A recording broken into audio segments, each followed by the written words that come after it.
किया ये कुबलिया कहीं के ये रानी के सुना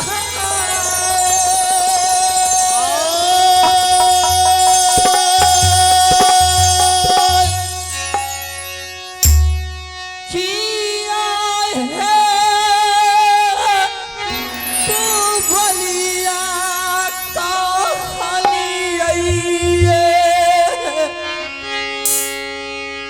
कहलिए रानी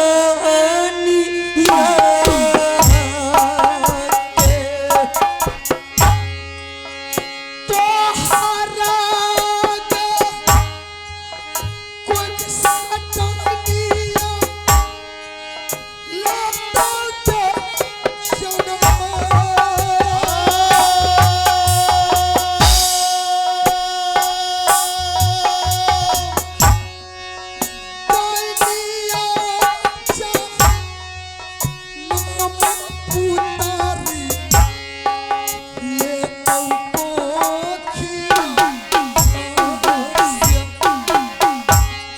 झूठे कहला का स्वामी यही पांडी जिया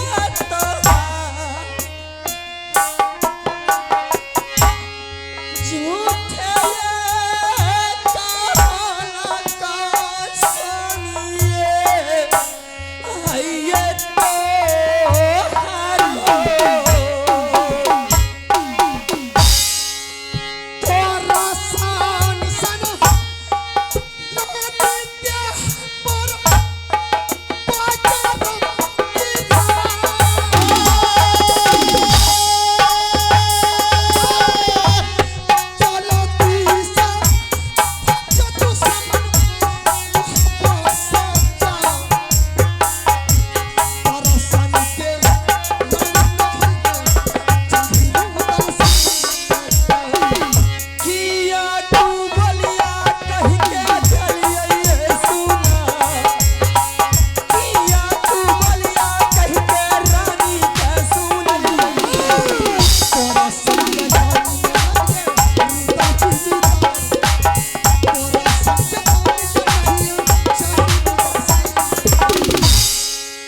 कहता हूँ अभी कभी राज मोहब्बत को छोड़ करके निकल जाओ।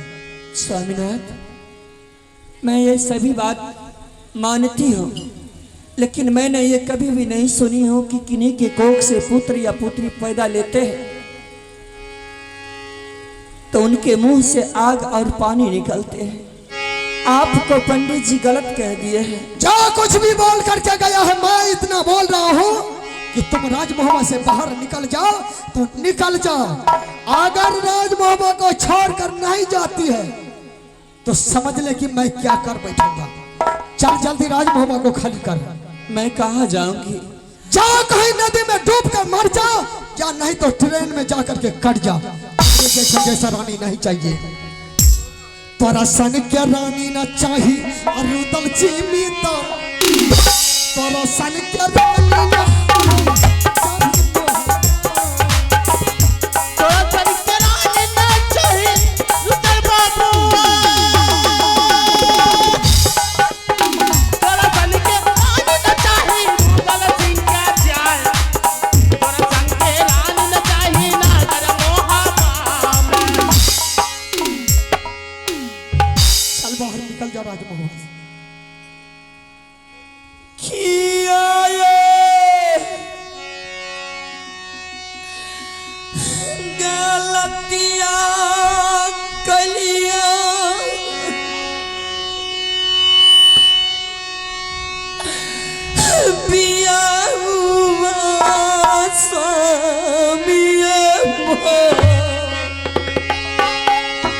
मर गया है तुम्हारा स्वामी। आज से स्वामी का नाम भूल जाओ।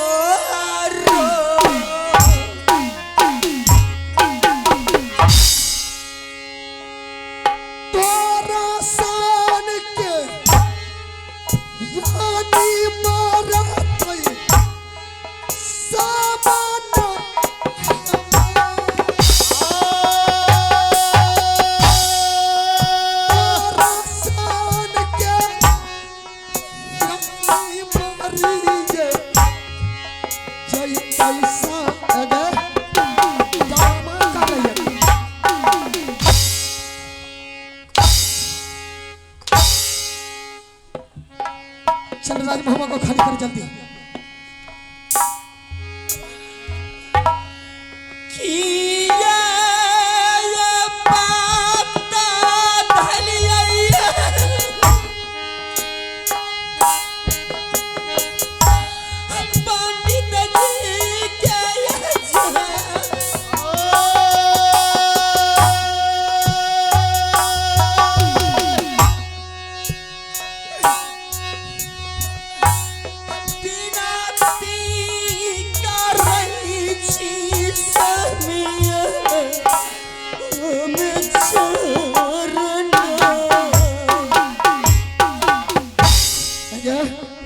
तुम वैसे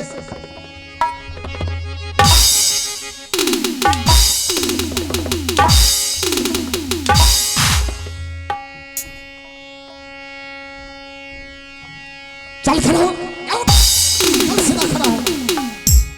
स्वामी का ड्रामा कर रही स्वामी अभी से बोल मैं कहता हूं अभी कभी राज मोहब्बा को खाली कर। तोरा सन क्या रानी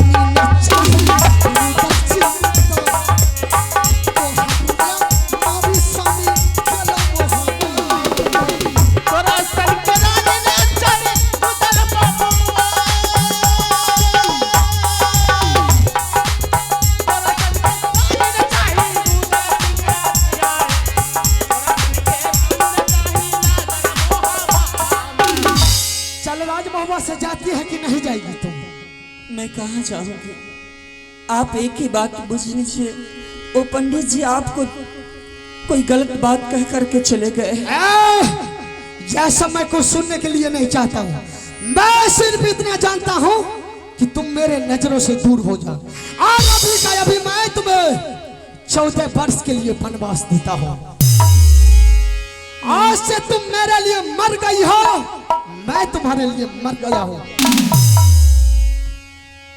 स्वामीनाथ, एक बार तो आपने वनवास दिए जबकि बेटा का जन्म ले रहा था, तो उस वक्त भी आपने 14 वर्ष का वनवास दिए।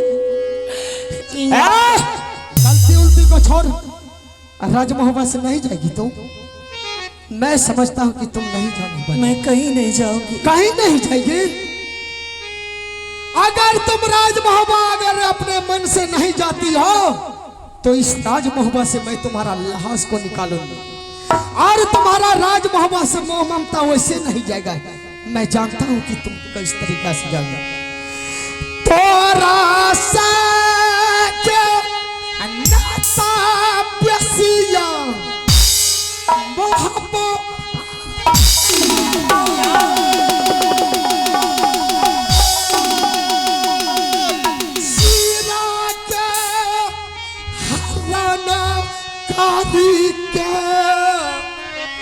भजबौ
यही रानी को इंतजार आपको करना होगा। मैं इसका इंतजार करूंगा। बिल्कुल। मैं सिर्फ इतना जानता हूं कि इस दुश्मन को मेरे नजरों से पहले दूर कर। ठीक है, आप जाइए, मैंने इसे यह दरबार से निकालता हूँ। और तुम भी एक बात सुन ले, इस दुश्मन को ऐसा भयानक जंगल में ले जा करके छोड़ दे जहां की बाघ हरिण सिंह सदुल इसको खा जाए। और अगर यह दोबारा लौट करके राजमहल के आसपास दिखाई दे दिया तो इस दुश्मन के साथ साथ तुम्हें भी सजा मिलेगा। ठीक है भैया, आने वाले वक्त में आपको इंतजार करना होगा। यह समय कुछ सुनने के लिए। ठीक है, आप जाइए। अरे जय बनवा में बाबू तलक कर भगवतर से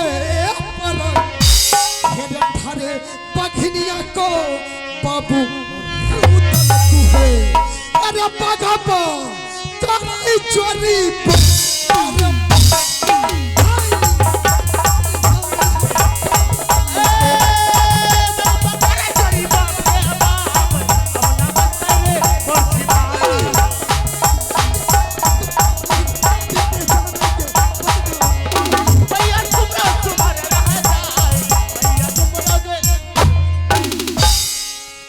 भाभी जी, हाँ देवर जी, देख लिया, सच्चाई है, यह मजाक है।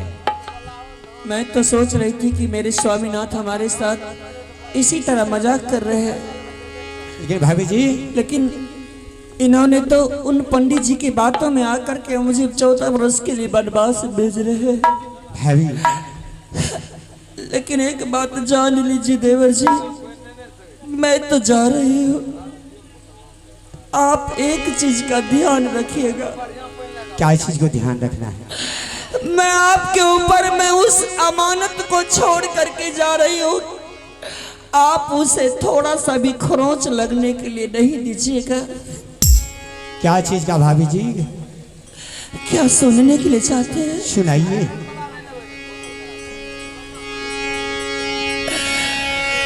बेटा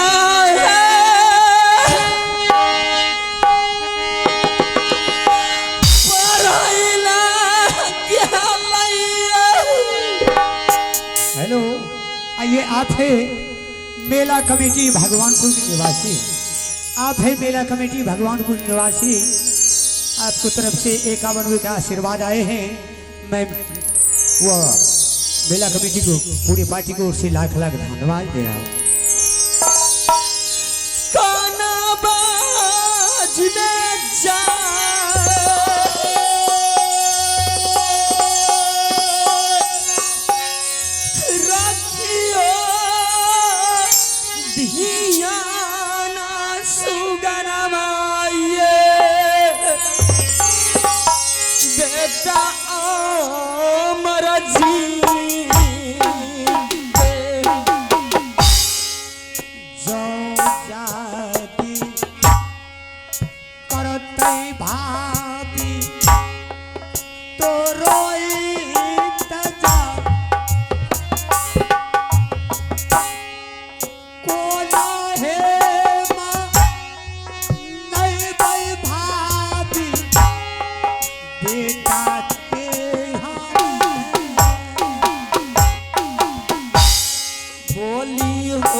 रखी है धियाना मैया गे मोरो ते बरा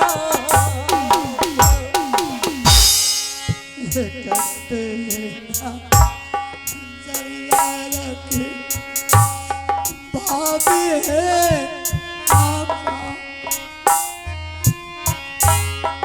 जो जाने याद आई कई आज तो अरा मैया के बदला में दुलारा मैया के प्यार दी हो जा यो ने बताई हो ये दुलारा मैया गेलो बनावा सारे मोहबा के दुखा है सुखा नहीं बिगड़ मोहबा के दुखा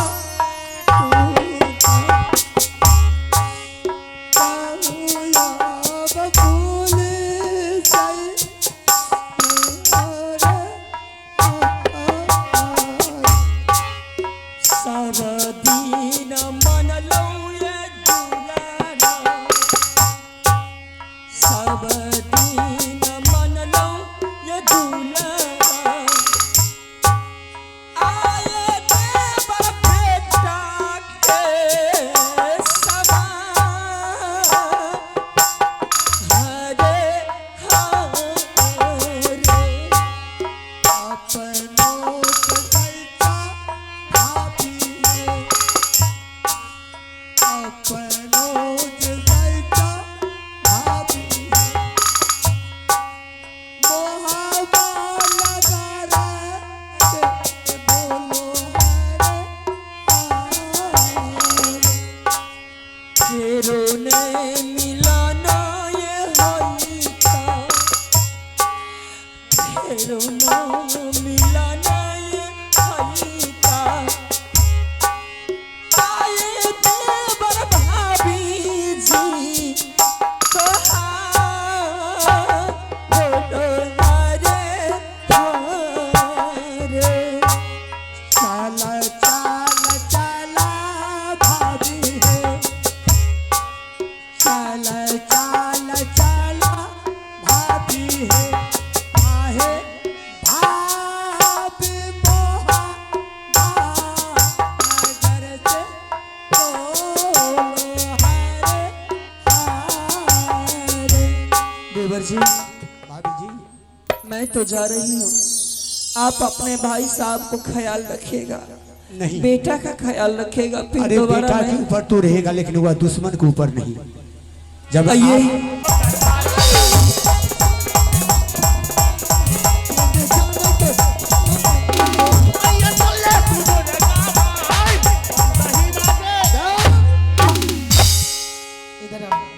बोलिए अब तुम्हारे अच्छा आंखों में आंसू देख रहा हूँ रे ये खुशी का आंसू है खुशी का आंसू चल तब तो बहुत खुशी की बात है बिल्कुल सबसे पहले तुम यह बताओ हाँ। कि उस दुश्मन को कहाँ छोड़ करके आया अरे वह दुश्मन तो गया कहाँ गया है मैंने जंगल में छोड़ दिया कौन सा जंगल में रे महाघोर जंगल में जहाँ की बाघ हरिण का बसेरा है बहुत अच्छा किया देवा शाबाश शाबाश शाबाश वाह वाह वाह ए देवा हाँ, इधर नहीं नहीं होते से बात करा ना आपकी जब अरे। रे भाई अल्लाह गुला बंद करा जब बताओ जी अपना परिवार बोह के नहीं भेले तो हमारे भा सकते फिर उस दुश्मन का नाम करा हमारे देह यारी ने पकड़ा होते से बात करा की कहना था तो अरे हाँ मजाक कर रहा बेहुद तू कोनो हमार सैर सर हो जने छै जे अरे तोहर बहु नहीं छै जे दाबी देखे भू वो बेचारी के अच्छा दर्शन हाँ होते से बात करा अरे बेहुद इधर या ने ना हो तोरा लंग आप जीवे न करबा अब 5 फीट अलग से बात करा अच्छा ठीक है यहीं से हाँ वहीं से बात की अरे देवा की चल दोनों भाई यहाँ से जंगल कहा और जंगल जाने से पहले आज दुश्मन चला गया है राज महुआ से। हाँ दुश्मन तो गया। गया है। हाँ चल दोनों भाई आराम से खाना बना करके अच्छा दोनों भाई खाएंगे। अच्छा और चैन से दोनों भाई सो जाएंगे। इतने दिन तो तोरा परिवार रहा भैया कुछ तो चाल सुधरलो रहा। हाँ बेगरा भैया कनिया नहीं छे भा सके अगरा साथ में जब हमरो जुलुम करत दादा मारेंगे बुखार। अब हम तोरा लंग से हटले रह अपने। अरे बेवदा चलो ने रे। नहीं हो तू रहो घर में तो बाहरे बड़ा हो कौन हंसियन चल दोनों भाई आराम से हाँ। इस दरबार से अरे चल। खिया तो दवा बुझलो लेकिन तू सुतिया हुए कथा हम सुतबे कथा ऐसा है। बुखार है तब देंगे। चल यहाँ से दोनों भाई। सुनिए आपने क्या बोले कि मेरा बीमारी हट गया है। बीमारी टल गया। राज महुआ का संकट टल गया है। अब राज महुआ में खुशी खुशी रहेंगे। लेकिन भैया बीमारी अभी कहाँ निकला है। ऐसा समस्या आएगा कि आपको आंख से आंसू गिराना होगा। क्या हम करे? बिल्कुल। रोदन सिंह का कलेजा पत्थर का है। अच्छा कभी आंसू नहीं निकलेगा। ठीक है वह दुश्मन चला गया। यही हमारे लिए बहुत खुशी की बात है। चलिए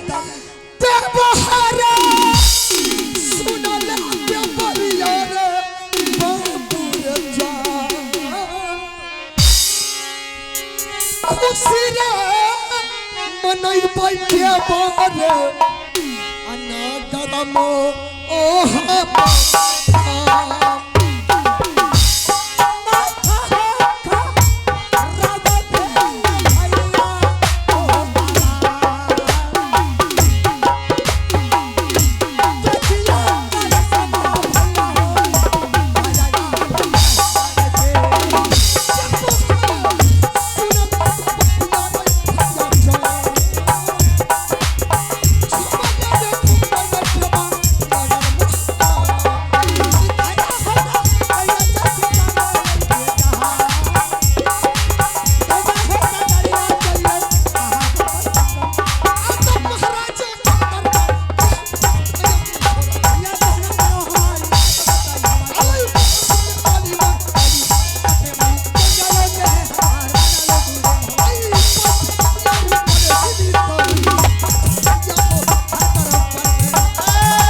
मैं चलते चलते जंगल को आ चुकी हूँ, खेला के माध्यम से जंगल में आ चुके हो और मैं इस जंगल में तो आ चुकी हूँ। इस जंगल में ढेर सारे जानवर रहा करते हैं, ना जाने मैं किसके मुख का आहार बन जाऊंगी ये मैं नहीं जानती हूँ। लेकिन मैं बचपन से लेकर के अभी तक माँ शेरावाली की सेवा की हूँ, उनकी तपस्या उनकी पूजा की हूँ। अगर आज वो शेरावाली मेरे ऊपर थोड़ा सा भी इस जंगल में दया कर देगी, कृपा कर देगी, तो मैं इस जंगल में मेरा ये शरीर बच जाएगा। ठीक है, मैं आज माँ शेरावाली को याद करती हूँ। मैया गे सुना लेगे जगदम्बा मैया गे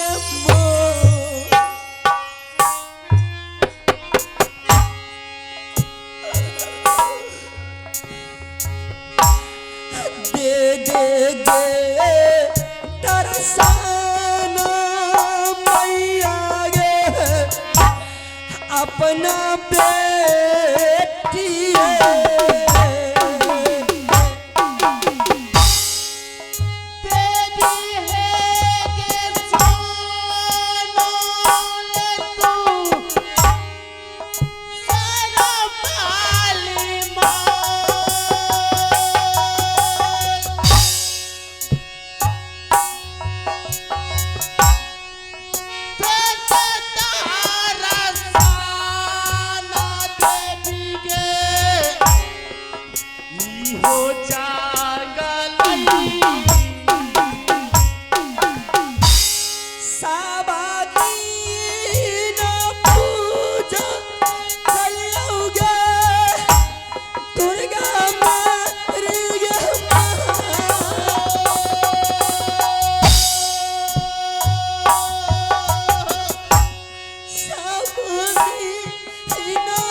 हेलो